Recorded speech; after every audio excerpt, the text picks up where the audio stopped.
सास का दहेज।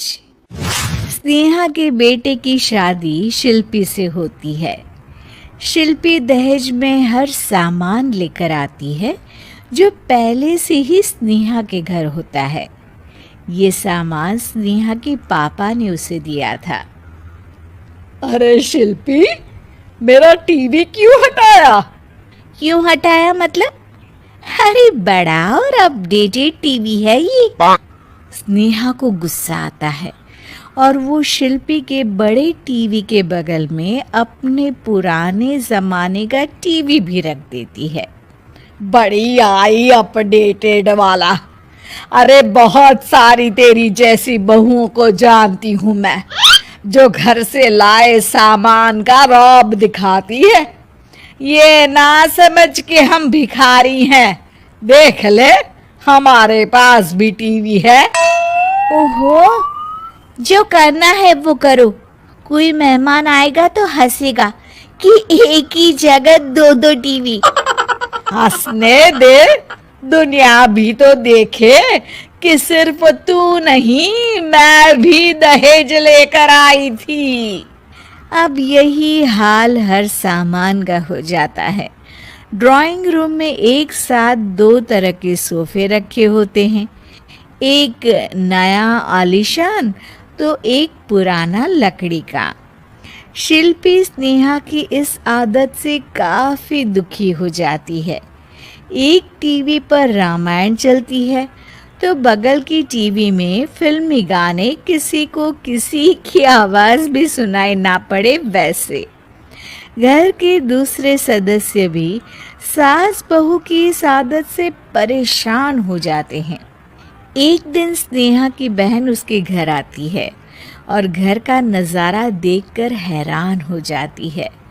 कहीं पुरानी फ्रिज के बगल में, कहीं नई फ्रिज, तो कूलर के ठीक ऊपर एसी।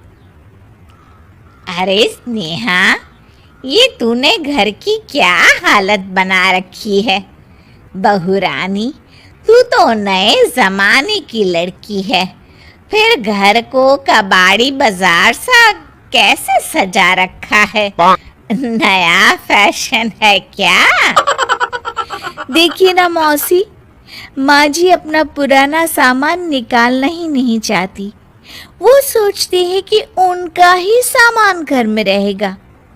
अरे बहन, तू इस मामले में ना बोल तो ही अच्छा है।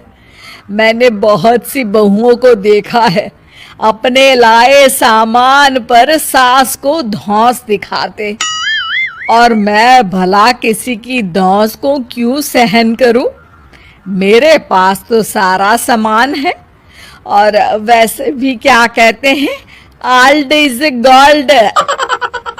अब क्या था, शिल्पी ये सुनते ही भड़कती है और जोर जोर से चिल्लाने लगती है।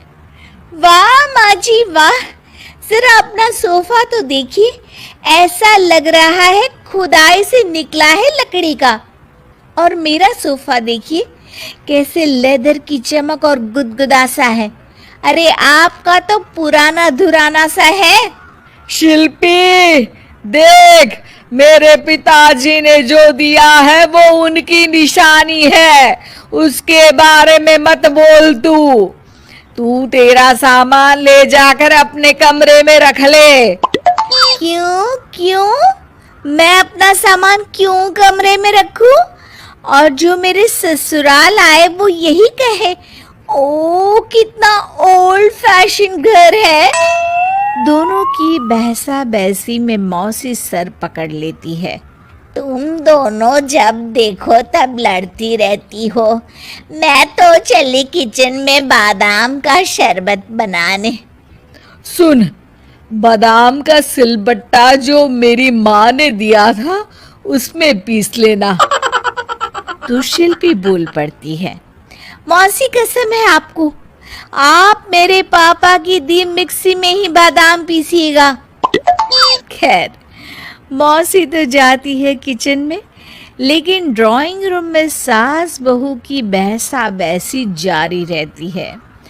तभी शिल्पी को गुस्सा आ जाता है और वो अपने पापा के दिए सोफे पर जाकर जोर से बैठती है। लेकिन तभी सोफा जोर से आवाज कर टूट जाता है। हे भगवान, ये क्या हुआ? ये सोफा कैसे टूट गया? बेटा, अब समझ में आया ओल्ड इज गोल्ड क्यों कहा जाता है। टूट गया ना तेरा सोफा। तभी किचन से जोर से आवाज आती है और मौसी काली पीली होकर किचन से बाहर निकलती हैं। शिल्पी, तुम्हारी कसम के चक्कर में मैंने बादाम के लिए मिक्सी का उपयोग किया था, लेकिन जैसे ही प्लग ऑन किया, अरे मेरा ये हाल हो गया। और भरोसा करो आजकल की चीजों पर। मैंने तो कहा था तुझसे, माँ की सिलबट्टे पर बादाम को पीसती तो तेरा ये हाल ना होता और स्वाद का स्वाद बरकरार रहता।